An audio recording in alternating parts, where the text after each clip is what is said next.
Bueno, pues muchísimas gracias.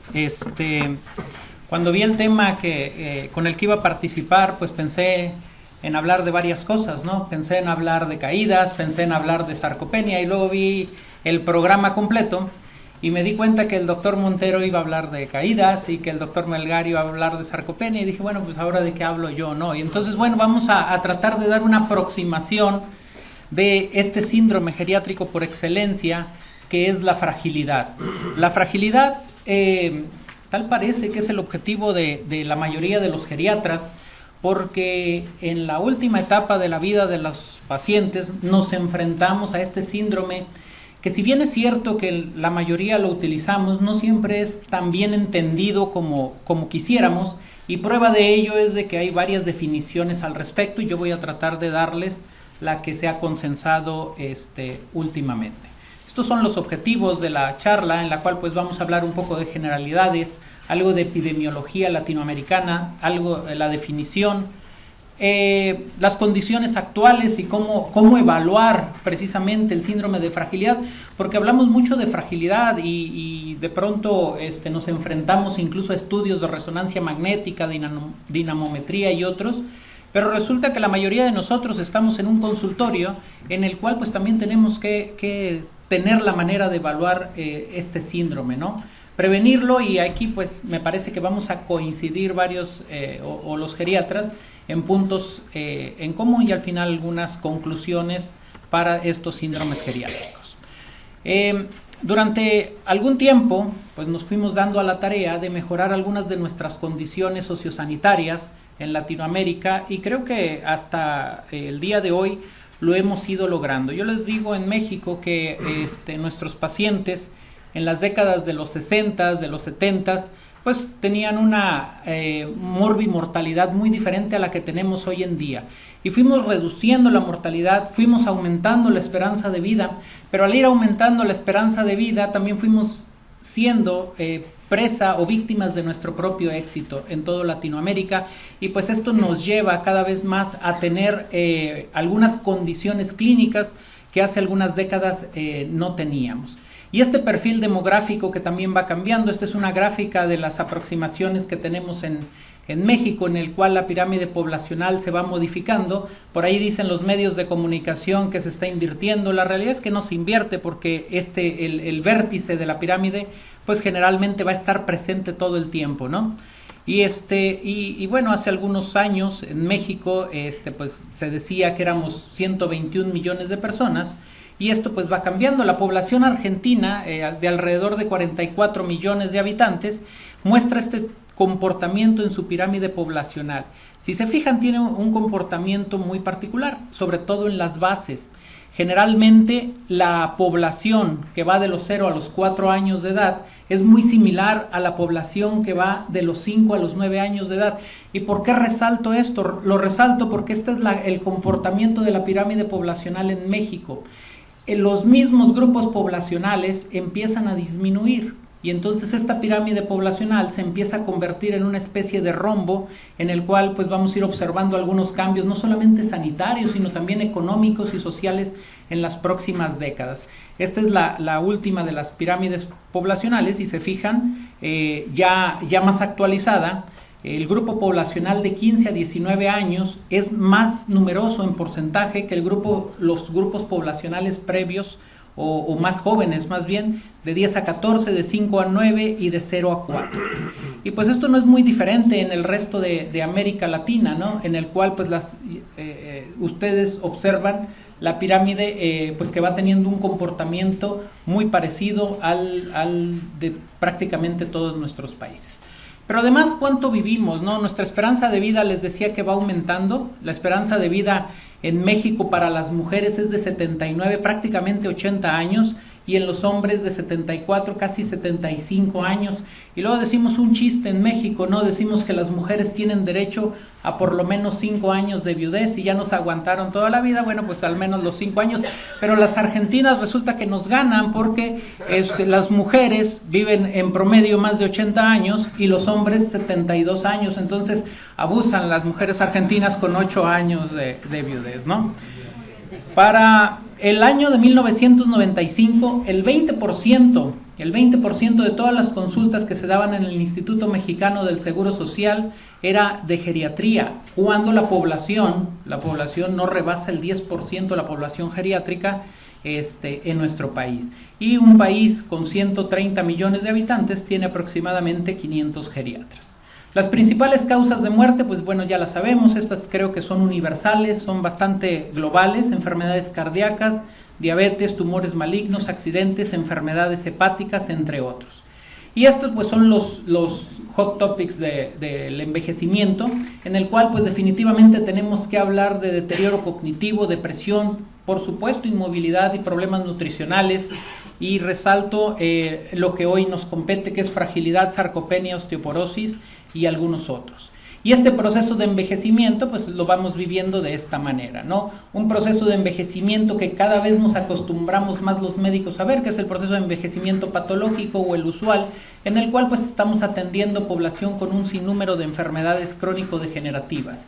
Quisiéramos alcanzar en algún momento con nuestra población y con nosotros mismos este proceso de envejecimiento exitoso, en el cual, independientemente de las enfermedades que tenga el paciente, puede estar adaptado a ellas, y por qué no, en un momento dado o en un futuro, así como va creciendo la esperanza de vida, pues llegar a un proceso de envejecimiento ideal que rebasara los 100 años en buenas condiciones. ¿Qué significa en México llegar a los 65 años de edad hoy en día? Significa la posibilidad de vivir aproximadamente 20 años más. Significa que solamente 1 de cada 5 va a recibir una pensión, 1 de cada 6 va a tener algún tipo de maltrato, 1 de cada 4 va a tener demencia y 1 de cada 3 va a tener algún problema de diabetes. 1 de cada 2, el 50%, va a tener enfermedad cerebrovascular o cardiovascular, y 1 de cada 3 va a tener manifestaciones de depresión. Pero además, el 50% de la población va a estar física o mentalmente discapacitado, posiblemente en diferente grado en los últimos 3 años de su vida. Y nos quisimos parecer tanto a los países de primer mundo que lo logramos, ¿no? Al menos lo logramos en las enfermedades, y esto fue lo que sucedió con la transición epidemiológica en la mayoría de nuestros países latinoamericanos. Entonces nos fuimos dando cuenta cómo dejamos de atender enfermedades transmisibles, o las seguimos atendiendo, pero aprendimos a atenderlas muy bien, y hoy nuestra población no se muere de estas características, sino que cada vez más se enfrenta a procesos crónico-degenerativos. ¿Y qué es esto del síndrome de fragilidad? Creo que la palabra clave para el síndrome de fragilidad es la vulnerabilidad. Involucra un síndrome médico de origen multifactorial, no tenemos un origen único, en el cual pues hay disminución de la fuerza muscular, y esto lo resalto, y resistencia física, así como también la función fisiológica reducida, que nos lleva precisamente a esta palabra que resalto en rojo, que es vulnerabilidad, en el cual pues se rompe un equilibrio en la homeostasis del individuo para llevar a problemas o para desarrollar patologías o incluso la mortalidad. Los elementos que componen la fragilidad, pues bueno, se involucran en una base biofisiológica relacionada al incremento de la edad, no lo podemos negar, pero también tenemos individuos frágiles a temprana edad, y también tenemos individuos mayores que no necesariamente son frágiles. Deterioro de múltiples sistemas, reducción de la reserva homeostásica, vulnerabilidad a los estresores ambientales, así como el riesgo de desenlaces adversos, y por supuesto inestabilidad y cambios con el paso del tiempo. Les voy a mencionar 2 propuestas. Una definitivamente es la de la doctora Fried, la cual pues nos habla de que el concepto de fragilidad lo tendríamos que englobar en esta pérdida no intencional de peso, un autorreporte de agotamiento del paciente, disminución en la fuerza de prensión, disminución en el nivel de actividad física, así como también disminución en la velocidad de la marcha. Y además otras características, sin olvidar el componente social de la fragilidad, en el cual pues no vamos a hablar el día de hoy por cuestiones de tiempo, pero otras características clínicas muy importantes del síndrome como puntos de buena práctica clínica que hay que considerar: la disminución en las actividades básicas de la vida diaria que nos llevan a dependencia del individuo, caídas, anorexia, dificultad o disminución en la velocidad de la marcha, malnutrición y por supuesto el deterioro cognitivo que va de la mano con este síndrome tan importante. Los factores de riesgo para que un individuo tenga fragilidad es de que sea precisamente mujer, y esto creo que va muy relacionado con la esperanza de vida. buena parte de los síndromes geriátricos que estamos evidenciando hoy en la actualidad, pues son más frecuentes en las mujeres, y esto tiene de entrada una explicación lógica que tiene que ver con esa duración en la expectativa de vida. El bajo desempeño cognitivo, un índice de masa corporal que se sale de los parámetros normales, la baja escolaridad, dependencia funcional o fractura de cadera antes de los 55 años, así como también la presencia de 2 o más caídas, por lo cual, pues bueno, tenemos que estar al pendiente de esto.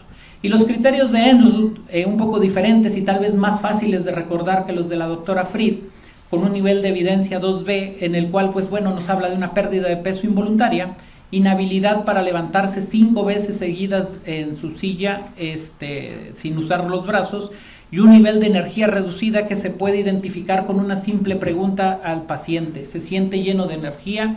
Y bueno, pues esto, en ausencia de otras comorbilidades, podría orientarnos hacia una situación de fragilidad. Incluso en el Tecnológico de Monterrey se han utilizado estos criterios para tratar de hacer tamizaje a distancia, incluso por vía telefónica, o tamizaje rápido en la consulta del paciente geriátrico en otras especialidades.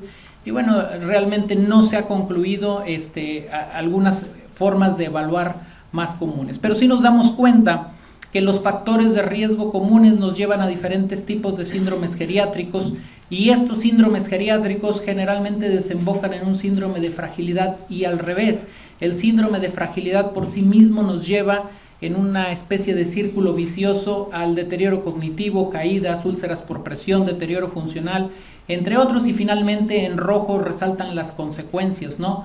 Mayor discapacidad, mayor dependencia física, la institucionalización de los pacientes y finalmente pues el deceso de ellos. Generalmente, pues bueno, recomendamos tener mucho cuidado pues para evaluar a los pacientes, ser muy detallados como internistas, como geriatras, tratar de abarcar todas las posibilidades y pues incluso si es posible apapachar, pero no con mucha fuerza a nuestros pacientes, ¿no? Las consecuencias, bueno, las recordamos nuevamente: el riesgo de caídas, las fracturas, la muerte, ¿sí? Y al final de cuentas este esquema pues nos ejemplifica de una manera muy importante la fragilidad desde el punto de vista físico, ¿no? Con sus componentes de marcha, de fatiga, de pérdida de peso, pero no podemos olvidar el componente mental, y por supuesto les decía que por condiciones de tiempo pues no hablaremos del componente social de la fragilidad.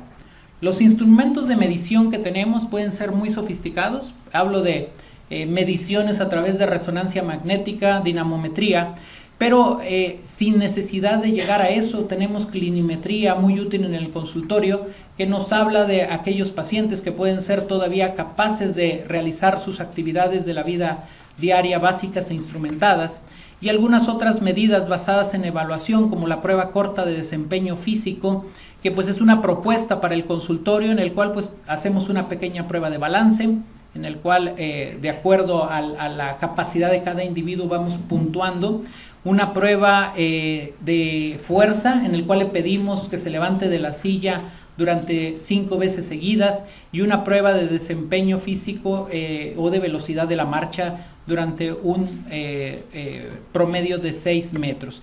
Y bueno, ¿para qué nos sirve? Nos sirve para darnos cuenta que en la medida en la que el individuo tenga mayor capacidad física, su morbimortalidad y por lo tanto sus condiciones de fragilidad pues son menores. En la medida en la que este individuo vaya perdiendo estas posibilidades, pues la mortalidad de los mismos se va incrementando. Y definitivamente yo coincido con el doctor Montero en muchas cosas del aspecto cognitivo, ¿sí? El aspecto cognitivo nos está llevando de alguna manera a mayores síndromes geriátricos. Los síndromes geriátricos por excelencia, como la disfuncionalidad, la fragilidad, la pérdida de peso, también nos llevan a mayor problema cognitivo, y pues esta es una emergencia que nos está involucrando en todo el mundo prácticamente. ¿Qué tenemos que hacer? ¿Qué tenemos que hacer? Porque ya tenemos identificado el problema. Mantener nutrición, por supuesto, ejercicios de resistencia, prevención cardiovascular, que esto va prácticamente para todos. Hablábamos de condiciones comunes en las cuales podemos detonar patologías con nuestros pacientes. Mayor socialización, parecería que no, pero las redes sociales de apoyo a los pacientes, previenen fragilidad y previenen otros síndromes geriátricos, manejar el dolor cuando el paciente lo tiene, porque posiblemente el paciente tenga una capacidad física, pero si este paciente tiene dolor muscular, dolor en articulaciones, pues es un paciente que se va a ir moviendo cada vez menos, y estimular algunos ejercicios de balance, especialmente el Tai Chi, que también nos va a repercutir en la prevención de caídas. El tratamiento, también coincido en esta parte, ¿no? Va muy enfocado al ejercicio físico, tratar de mejorar la masa muscular. Al mejorar la masa muscular mejoramos fuerza, al mejorar fuerza mejoramos equilibrio, y al mejorar equilibrio mejoramos resistencia. El tratamiento nutricional o hormonal o incluso farmacológico para el síndrome de fragilidad, pues no tiene una evidencia comprobada, sobre todo este último, de que nos va a llevar a una mejoría en el síndrome, como la buena nutrición o el ejercicio físico. Y no se nos debe de olvidar, no sé qué pase en otros países, pero por lo menos en México es muy común que las familias dejen de preocuparse un poco por la nutrición y le den los suplementos nutricionales al paciente, y con ello crean estar sustituyendo una dieta habitual, ¿no? Cuando vamos a utilizar los suplementos y el paciente sigue tolerando una dieta pues relativamente adecuada, habría que proponerlos, dar 90 minutos antes de las comidas. Sí, los suplementos deben de acompañarse con ejercicio, porque sobre todo aquellos con un alto valor proteico no ayudan a mejorar. Y bueno, también hace tiempo creíamos que la vitamina D nos iba a resolver todos los problemas relacionados con el músculo, y ahora nos estamos dando cuenta que no es tan claro este asunto, ¿no? Pero sí es una medida muy eficaz en el aumento de la masa ósea y en disminuir el número de caídas. Las terapias hormonales tienen un nivel de evidencia bajo, un nivel de evidencia 3, si no es que incluso menor a ello, y por lo tanto, pues al menos que esté comprobada alguna deficiencia, no están recomendados como un tratamiento convencional para este síndrome. Y sí quiero resaltar esta parte, ¿no? Ya una vez que tiene el paciente un síndrome de fragilidad, y en el cual una de sus consecuencias más importantes son las caídas y las fracturas, pues habría que buscar la prevención de ellas. Hace algunos años, cuando yo estudiaba en la Facultad de Medicina, nos decían que los países nórdicos tenían problemas de vitamina D. Hoy quiero decirles que hay ciudades con un sol intenso durante la mayor parte del año, como Monterrey en México, en el cual la mitad de la población tiene algún tipo de deficiencia de vitamina D, y por lo tanto pues habría que suplementar a aquellos que así lo ameriten. Y habría que suplementarlos con dosis adecuadas, ¿sí? Sabemos que 200 unidades de vitamina D siguen manteniendo incluso un riesgo de caídas importante. 400 a 600 siguen manteniendo un riesgo importante de caídas, y la disminución se empieza a dar a partir de los 800 unidades de vitamina D. Les digo a los pacientes, bueno doctor, ¿y en qué alimentos encuentro la vitamina D? Pues lamentablemente, a menos que vengan enriquecidos, no lo encuentra en ningún alimento, ¿no? Oiga doctor, pero es que yo me asoleo. Le digo, sí, pero nadie se asolea a las 10 de la mañana en el techo de su casa sin ropa durante 20 minutos, ¿no? Entonces, bueno, pues hoy en día, y seguramente les hablará de esto en la tarde el doctor, podríamos intentar cambiar el panorama con una medida bastante sencilla. Las medidas no farmacológicas, bueno, pues lo recomendado son los ejercicios de resistencia, mejorar la función cardiorrespiratoria a través de ellos, la movilidad, disminuir el riesgo de caídas, y bueno, pues cuando esto no es posible, pues tratar de encontrar algunas estrategias ya dirigidas en específico a cada uno de los pacientes. En conclusión, por fortuna cada vez vamos a vivir más, pero además de vivir más, pues nos vamos a enfrentar a otras patologías. El diagnóstico de fragilidad es una piedra angular en la atención del adulto mayor. La evaluación clínica, si esta prueba que les mostré es una herramienta sencilla, es la mejor herramienta diagnóstica. Algunos marcadores biológicos están presentes, ya no les hablé de interleucina 6, factor de necrosis tumoral, entre otros, pero existen marcadores biológicos que nos pueden anticipar la presencia de fragilidad. La actividad física, sin embargo, y las altas dosis de vitamina D son las mejores herramientas terapéuticas y profilácticas. Al final de cuentas, si ustedes ven este esquema para prevenir condiciones de fragilidad, lo podríamos utilizar para prevenir eventos vasculares cerebrales, lo podríamos utilizar para prevenir demencia, lo podríamos utilizar para prevenir infartos del miocardio, entre otros. Por lo tanto, pues la invitación sigue siendo a encontrar factores de riesgo comunes que nos prevengan enfermedades y síndromes geriátricos en un futuro. Muchísimas gracias.